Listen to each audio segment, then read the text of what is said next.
జై శ్రీరామ్. నమస్కారం అండి. 2025 సంవత్సరంలో శని గ్రహ మార్పు అనేది జరుగుతున్నది.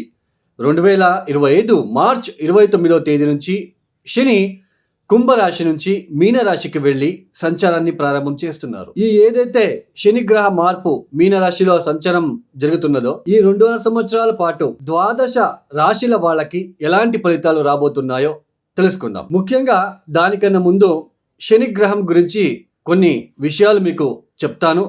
ఎందుకంటే మీరు అర్థం చేసుకోవాలి అనే ఉద్దేశంతో దీన్ని ఎవరు కూడా సోది అని అనుకోవద్దు. ఇక్కడ ముఖ్యంగా మన జన్మ జాతకంలో శని ఏ స్థానాల్లో ఉన్నాడు, ఎలాంటి సిచ్యుయేషన్లో ఉన్నాడో తెలుసుకోవాలి. శని బలిష్టంగా ఉన్నప్పుడు ఎలాంటి ఫలితాలు వస్తాయో ఆ ఒక వ్యక్తికి, శని బలహీనంగా ఉన్నప్పుడు ఎలాంటి ఫలితాలు వస్తాయో మనం ముందుగా తెలుసుకుందాం.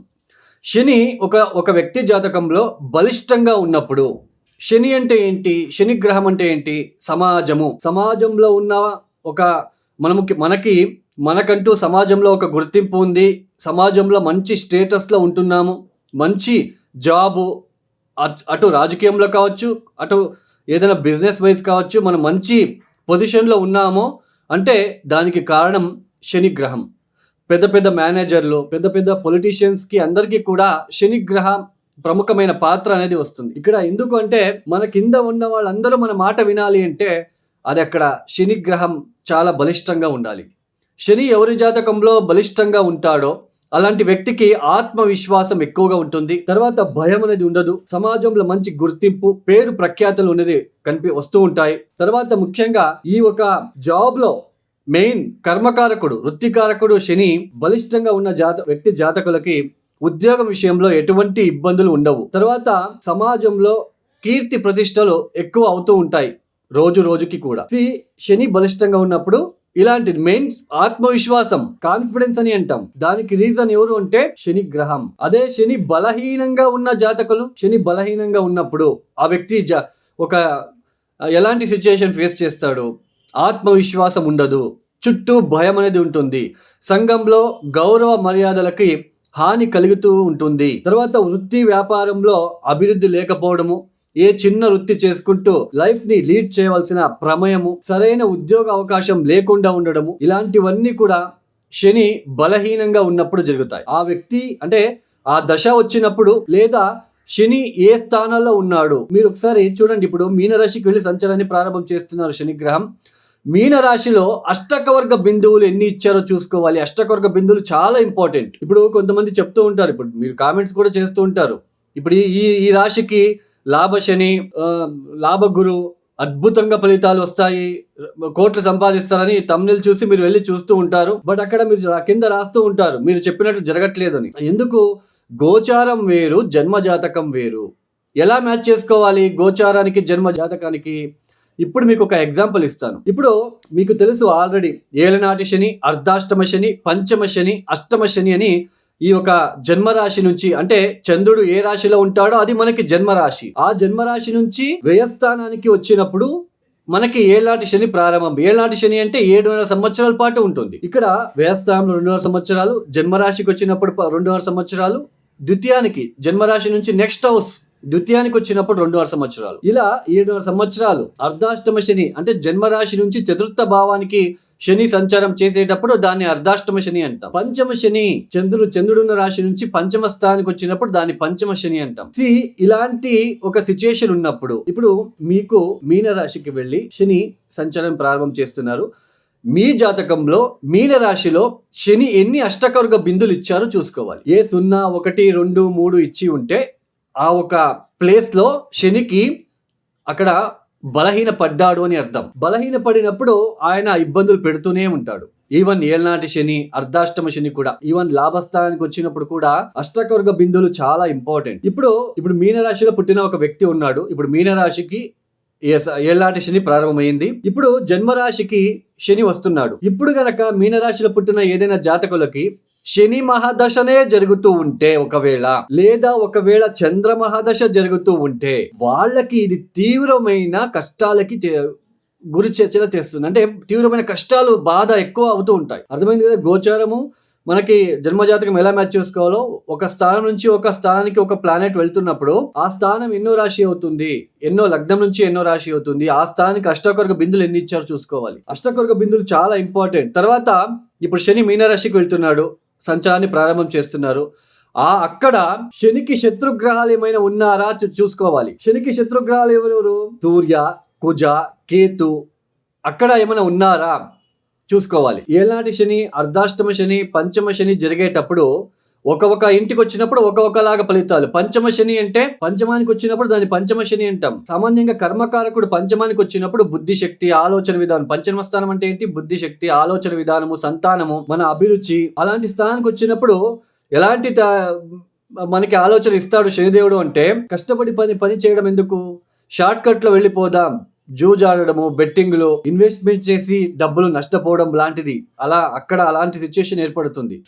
ఒక ఇంటికి వచ్చినప్పుడు ఒక లాగా ఫలితాలు అనేది వస్తూ ఉంటాయి. అన్ని కూడా ఒకేలాగా ఉండవు. ఈ సమయంలో కూడా పరిహారాలు చాలా ఇంపార్టెంట్ అండి. జంప్ స్టోన్ వేసుకోవడము, నీలమణి జంప్ స్టోన్ వేసుకోగానే పంచమ శని, అర్ధాష్టమ శని ఇబ్బందులు తగ్గుతాయి అని నమ్మడము. తర్వాత నల్ల బట్టలు వేసుకోండి అని చెప్తూ ఉంటారు కొంతమంది. శని ఇబ్బంది పెట్టడానికి వచ్చినప్పుడు ఆయన వస్తువులు ఎందుకు వేసుకోవాలి అండి? అందులోనే జంప్ స్టోన్ నాటే అంతం మంచి ఫలితాలు వస్తాయి అని మాత్రం అనుకోవద్దు. ఒక జంప్ స్టోన్ ధరించగానే మనకి అంతా కర్మ నుంచి బయటపడతాము. This is fake sentence. Jump stone వేసుకోగానే మనకి ఉద్యోగాలు వస్తాయి, ఫేక్.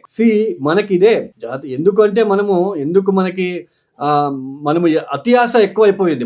మనలో అత్యాశ ఎక్కువైపోయి తొందరగా కర్మ నుంచి బయటపడాలి, లేదా తొందరగా నేను శ్రీమంతుడైపోవాలి అని అక్కడ నష్టపోతూ ఉన్నారు ప్రజలు. జంప్ స్టోన్ వేసుకోగానే అన్ని అయిపోతాయి, మంచి ఫలితాలు వచ్చేస్తాయి. This is wrong sentence. ఎప్పుడు గుర్తు పెట్టుకోండి.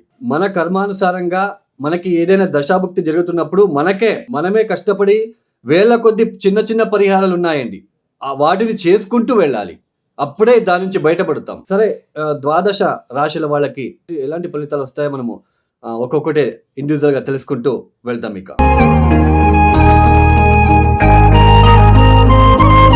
వృషభ రాశి. ఈ వృషభ రాశి వాళ్ళకి ఈ 2025 మార్చ్ 29వ తేదీ నుంచి మారబోతున్న శని వలన ఎలాంటి ఫలితాలు రాబోతున్నాయో తెలుసుకుందాం. ఈ వృషభ రాశి వాళ్ళకి ప్రబల రాజయోగకారకుడు ఎవరు అంటే అది శని గ్రహం. అంటే నవమాధిపతి, దశమాధిపతి అయిన శని లాభస్థానానికి వెళ్లి సంచారాన్ని చేస్తున్నారు. ఇప్పుడు ఇక్కడ అష్టకవర్గ బిందులు చూసుకోండి వృషభ రాశి వాళ్ళు. సింపుల్ లాజిక్ అండి. మీకు ఎలాంటి ఫలితాలు వస్తాయో ఈ అష్టకవర్గ బిందులు చెప్తుంది. ఈ లాభస్థానంలో అంటే మీనరాశిలో శని గ్రహం ఎన్ని అష్టకవర్గ బిందులు ఇచ్చింది? 4, 5, 6, 7 ఇలా ఇచ్చి ఉంటే ఫస్ట్ క్లాస్ రిజల్ట్ అనేది ఉంటుంది. అదే 0, 1, 2 అలా ఇచ్చి ఉంటే ఆవరేజ్ ఫలితాలు. ఇక్కడ లాభస్థానంలో శని సంచారం వలన నెగిటివ్ ఇంపాక్ట్ అయితే ఉండదు, ఇబ్బందులు అయితే రావు. అయితే లాభస్థానంలో శని నవమాధిపతి లాభస్థానానికి వచ్చినప్పుడు, దశమాధిపతి అయిన శని లాభస్థానానికి వచ్చినప్పుడు మంచి ఫలితాలే వస్తాయి. అవి ఎంతవరకు మంచి ఫలితాలు?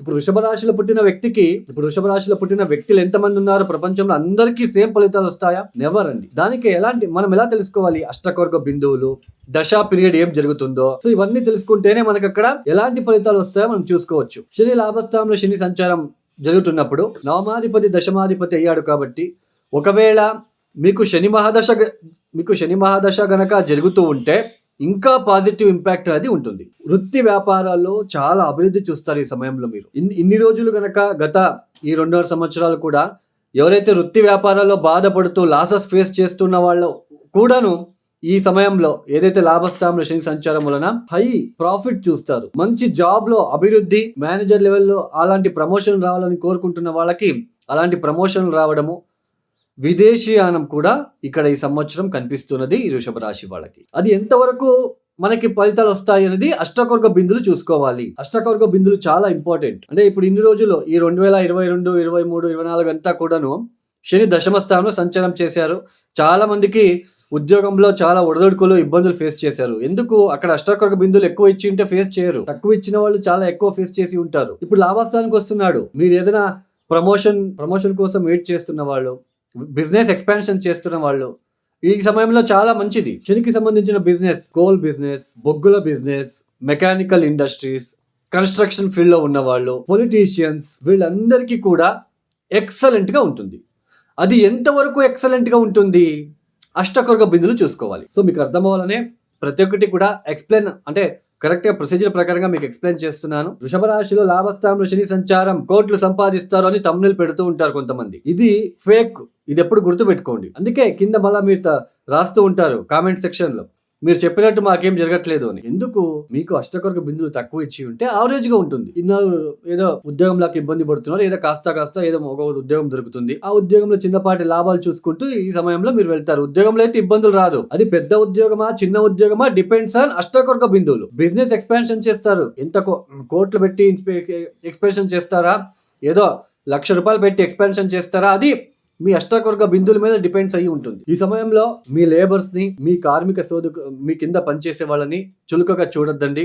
వాళ్ళకి ఏ హాని చేయొద్దండి. చాలా బాగా చూసుకోండి. ఈ సమయంలో కొంచెం శనివారం కూడా లేదంటే నెలకి ఒకసారి వచ్చే శని త్రయోదశి రోజు శివుడికి తైలాభిషేకం చేయించుకోండి నువ్వుల నూనెతో. శనివారం బెడ్‌షీట్లని డొనేషన్ ఇవ్వండి. ఈ యొక్క వీడియో మీకు నచ్చితే లైక్ చేయండి, షేర్ చేయండి, సబ్స్క్రైబ్ చేసుకోండి. మరియు ఎవరికైనా పర్సనల్ హారోస్కోప్ కన్సల్టేషన్ కావాలనుకుంటే డిస్ప్లే అవుతున్న నంబర్‌కి నేరుగా మీరు కాంటాక్ట్ అవ్వచ్చు. నేనే స్వయంగా మీకు కాల్ రిసీవ్ చేసి మాట్లాడతాను. చాలా సింపుల్ రెమెడీస్ నా దగ్గర ఉంటాయి. పెద్ద హోమాలు, జంప్ స్టోన్ మాత్రం నేను అస్సలు ప్రిఫర్ చేయను. జంప్ స్టోన్ వేసుకోగానే మన తలరాతలు మారిపోతాయి. This is fake sentence.